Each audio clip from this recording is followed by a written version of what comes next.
حضرت ابو بکر صدیق اسلام کے پہلے خلیفہ راشد، عشرہ مبشرہ میں شامل خاتم النبیین حضرت محمد صلی اللہ علیہ وآلہ وسلم کے اولین جانشین صحابی اور ہجرت مدینہ کے وقت رفیق سفر تھے۔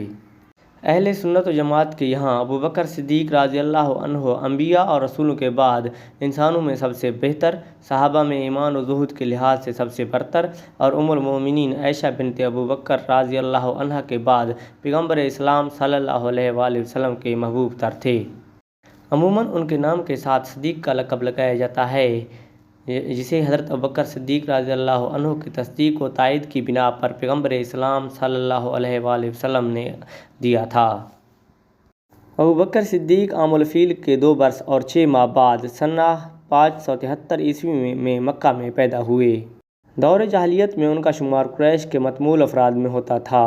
جب پیغمبر اسلام حضرت محمد صلی اللہ علیہ وآلہ وسلم نے ان کے سامنے اسلام پیش کیا تو انہوں نے بغیر کسی پس و پیش کے اسلام قبول کر لیا اور یوں وہ آزاد بالغ مردوں میں سب سے پہلے اسلام قبول کرنے والے کہلائے۔ قبول اسلام کے بعد 13 برس مکہ میں گزارے جو سخت مصیبتوں اور تکلیفوں کا دور تھا۔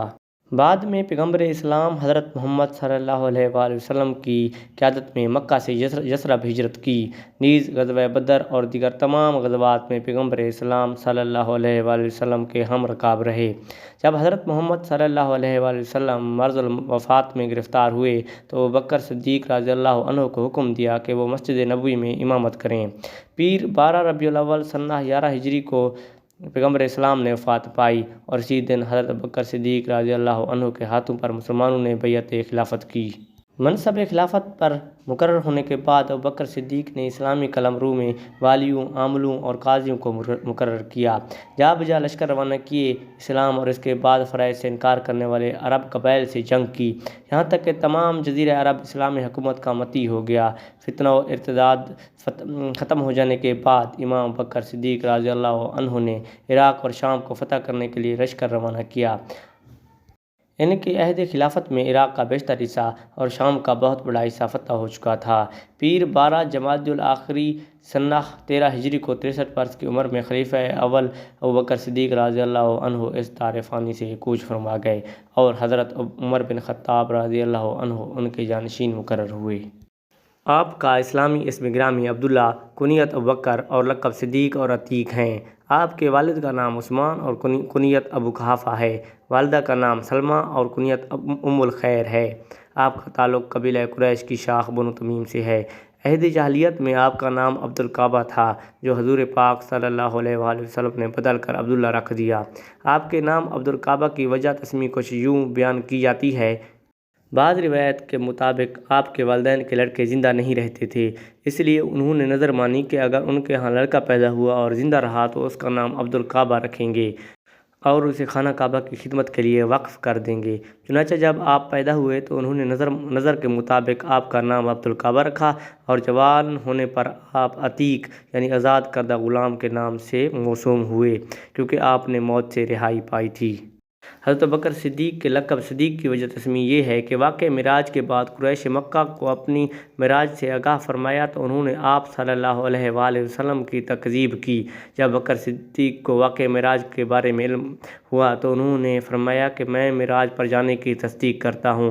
چنانچہ محمد بن عبداللہ نے آپ صلی اللہ علیہ وسلم کے اس تصدیق کی وجہ سے آپ کو صدیق کا لقب عطا فرمایا۔ نودی نے علی سے روایت کرتے ہوئے فرمایا کہ ابوبکر کا لقب صدیق اس وجہ سے ہے کہ آپ ہمیشہ سچ بولا کرتے تھے۔ آپ نے محمد بن عبداللہ صلی اللہ علیہ وسلم کی نبوت کی تصدیق میں جلدی کی اور آپ سے کبھی کوئی لغزش نہیں ہوئی۔ ابن سعد کی روایت ہے کہ جب معراج میں آپ کو آسمانوں کی سیر کرائی گئی تو آپ نے جبرائیل سے کہا میری اس سیر کو کوئی تسلیم نہیں کرے گا۔ جبرائیل نے عرض کیا آپ کی تصدیق ابوبکر کریں گے کیونکہ وہ صدیق ہیں۔ انس بن مالک سے روایت ہے کہ آپ جبل احد پر گئے اور آپ کے ہمراہ ابوبکر، عمر اور عثمان بھی تھے۔ احد پہاڑ پہ زلزلہ آیا تو آپ صلی اللہ علیہ وسلم نے پیر کی ٹھوکر لگائی اور فرمایا اے احد ٹھہر جا، تجھ پر ایک نبی، ایک صدیق اور 2 شہید موجود ہیں۔ علی نے ابوبکر کے وصال پر فرمایا کہ اللہ نے ابوبکر کا نام صدیق رکھا اور پھر آپ نے سورۃ زمر کی آیت درج ذیل تلاوت فرمائی۔ ارشاد باری تعالیٰ ہے وہ جو سچائی لے کر آیا اور جس نے اس سچائی کی تصدیق کی وہی متقی ہیں۔ آپ نے جس ماحول میں آنکھیں کھولی وہ کفر و شرک اور فسق و فجور کا دور تھا۔ خانہ کعبہ کا متولی اور محافظ قبیلہ قریش بھی عرب کے دوسرے قبیلوں کی طرح کفر و شرک میں گلے تک دھنسا ہوا تھا۔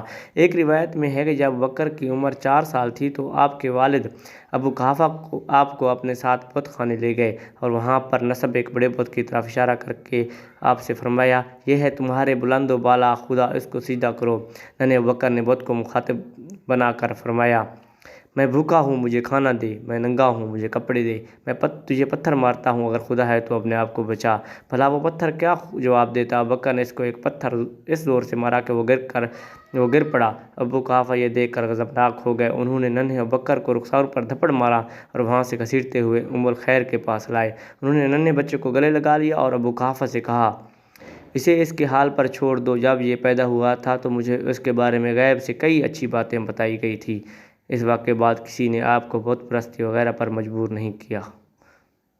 قریش کی ساری قوم تجارت پیشہ تھی اور اس کا ہر فرد اس شغل میں مصروف تھا۔ چنانچہ آپ نے بھی جوان ہو کر کپڑے کی تجارت شروع کر دی، جس میں آپ کو غیر معمولی فروغ حاصل ہوا اور آپ کا شمار بہت جلد مکہ کے نہایت کامیاب تاجروں میں ہونے لگا۔ تجارت میں آپ کی کامیابی میں آپ کی جاذب شخصیت اور بے نظیر اخلاق کو خاصا دخل تھا۔ جب بکر صدیق کی عمر 18 سال تھی تو انہوں نے حضور نبی کریم صلی اللہ علیہ وسلم کے ساتھ تجارت کی غرض سے ملک شام کا سفر کیا اور ایک مقام پر بیری کے درخت کے نیچے تشریف فرما ہوئے۔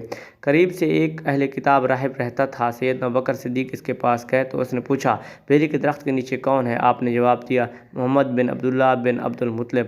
اس راہب نے کہا، واللہ یہ نبی ہیں، اس درخت کے سائے میں مسیح کے بعد سوائے محمد نبی اللہ کے اور کوئی نہیں بیٹھا۔ یہ بات آپ کے دل میں جم گئی اور اسی دن سے انہوں نے نبی کریم صلی اللہ علیہ وسلم کی صحبت و محبت اختیار کر لی۔ ایک مرتبہ ابو بکر خانہ کعبہ میں کھڑے تھے، اتنے میں امیہ بن ابی سلف ثقفی شاعر جو جاہلی دور میں موحدانہ نظمیں کہا کرتا تھا، وہاں آیا اور آپ سے خطاب کر کے کہنے لگا، جس نبی کی آمد کا انتظار ہے وہ ہم یعنی اہل طائف میں سے ہوگا یا تم قریش مکہ میں سے؟ آپ نے کہا، مجھے معلوم نہیں۔ اس کے ساتھ آپ ورقہ بن نوفل کے پاس گئے جو اکثر آسمان کی طرف دیکھتے رہتے تھے اور منہ میں کچھ گنگنایا کرتے تھے۔